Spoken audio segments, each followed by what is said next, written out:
a lot of home bakers confuse yeast with health benefits of sourdough. Today we're going to clear that up and show you how you can make real, delicious sourdough bread even if you use a little commercial yeast without compromising its health benefits. My name is Sandra, and I help home bakers gain confidence and skill by teaching them how to bake sourdough bread through digital courses and mentorship.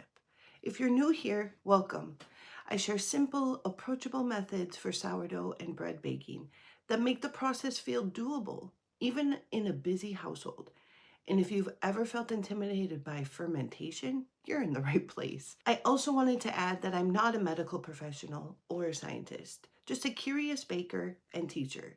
This video is for educational and entertainment purposes only and is not intended as medical advice. Always check with your healthcare provider if you have health questions. If you ever tried making sourdough, you've probably seen the words yeast, starter, and fermentation thrown around, sometimes even interchangeably. Many people think sourdough's only magic comes from the bacteria, but today we're going to focus on what actually makes your dough rise, the yeast. In another video, we'll dive into the bacteria and the health benefits that fermentation gives you, but for now, let's untangle the confusion between using commercial yeast or using your sourdough starter. So let's start with what's actually in sourdough starter. Inside a healthy starter, you're going to find two main players: wild yeast and lactic acid bacteria. Wild yeast is naturally present in flour and the environment. So their job is to eat the sugars in flour and produce carbon dioxide gas. This gas forms bubbles, gets trapped in the dough, and makes your bread rise. Do you know what that yeast is called? The primary yeast in your sourdough starter is called, and I'll probably butcher this, it's called Saccharomyces cerevisiae. Hey, not bad. Anyway, but you'll find out a little secret about this yeast in the next section of this video. The other thing you have in your sourdough starter is lactic acid bacteria. That would be the lactobacilluses. This bacteria are little helpers that ferment carbohydrates and produce lactic acid and acidic acid. The acids create that tangy sour flavor and also act as natural preservatives, keeping sourdough fresh longer. This bacteria is also a probiotic contributing to improve your gut health. So when it comes to sourdough starter, yeast and bacteria, they don't fight each other. In fact, they're symbiotic. The yeast ferments sugars and produces ethanol and carbon dioxide. The bacteria feed on some of those byproducts and further break down the starches, creating more food for the yeast. The bacteria also acidifies the environment, which makes it safe and stable. Perfect conditions for the yeast to thrive. So the yeast is the leavening agent, but the bacteria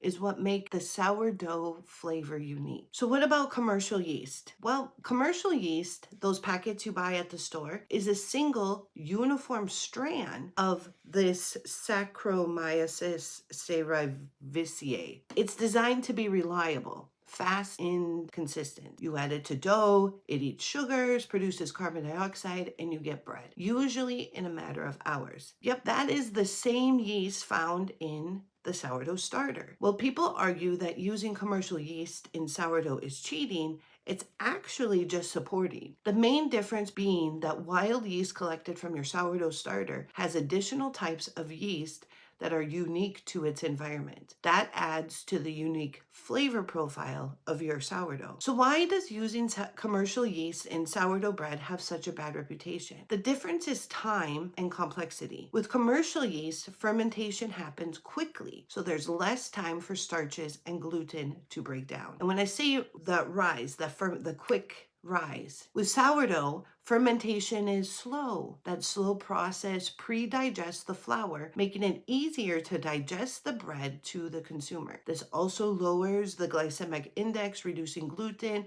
and phytic acid and improving nutrient absorption. So while commercial yeast is great for quick bakes, sourdough starter, because it naturally takes more time to rise the dough, will give you that forced time towards fermentation that develops that complex flavor and gut health benefits. So now this is the question I get all of the time. Can you add commercial yeast to sourdough dough? And the answer is yes. You can combine a small amount of commercial yeast with your sourdough starter to speed up the rise of your dough without losing flavor or health benefits of the sourdough process. Because the health benefits of sourdough don't come from the yeast alone or the bacteria. They come from the fermentation over time. Even with a little commercial yeast, your starter's wild yeast and the ongoing fermentation process still produce acids, pre-digest starches and gluten, and create that tangy flavor that makes sourdough unique. Many bakers think that if they use yeast, they are not making real sourdough, but that's not true. The key is the fermentation process, letting the dough rise slowly, letting the yeast and the bacteria do their work over hours or days is what makes a real sourdough bread. You can get faster rises with a high bread method and still have a bread that tastes like sourdough and gives your body the benefits of the long fermentation. I use the high bread method to create some predictability in my baking schedule. It saves time wondering when my dough will be ready, and I still have the health benefits from fermented dough. So if adding a little yeast helps you actually bake bread instead of stressing about it, do it. You're still making real sourdough. So I add a small amount of commercial yeast to my dough so that the initial rise time is predictable. I leave my dough to continue to ferment in the fridge until I'm ready to bake my bread. It is in this time that is my longer fermentation time. So now let's talk a little bit about the bacteria. That's what we explore in the next video, but the lactic acid bacteria are what give sourdough its tangy flavor, help preserve bread, and improve digestion. This development strengthens during the fermentation time, but remember, the bread won't rise without yeast. You can't have sourdough without the bacteria. So remember, the yeast is what makes it rise. The bacteria is what brings the flavor and the health benefits. Both are important, but it's important not to confuse them. So while you may think that you're cheating using a little bit of commercial yeast, you're actually just supporting your dough to make it a little bit more flexible. Do you want a stronger sourdough flavor? Let it ferment longer. I want you to hear this. You don't need to be a purist to enjoy sourdough. The point of baking at home isn't perfection. It's nourishment, creativity, and confidence. Understanding the roles of yeast and bacteria helps you troubleshoot, adapt, and experiment without fear. And the more you bake, the more natural it will feel. So the next time you're feeding your starter or shaping a loaf, I want you to remember, it's not just yeast doing the work. It's the whole team, yeast and bacteria, creating something that's not only delicious, but truly nourishing that we call sourdough. If you found this video helpful, hit the like button and subscribe so you don't miss my next video.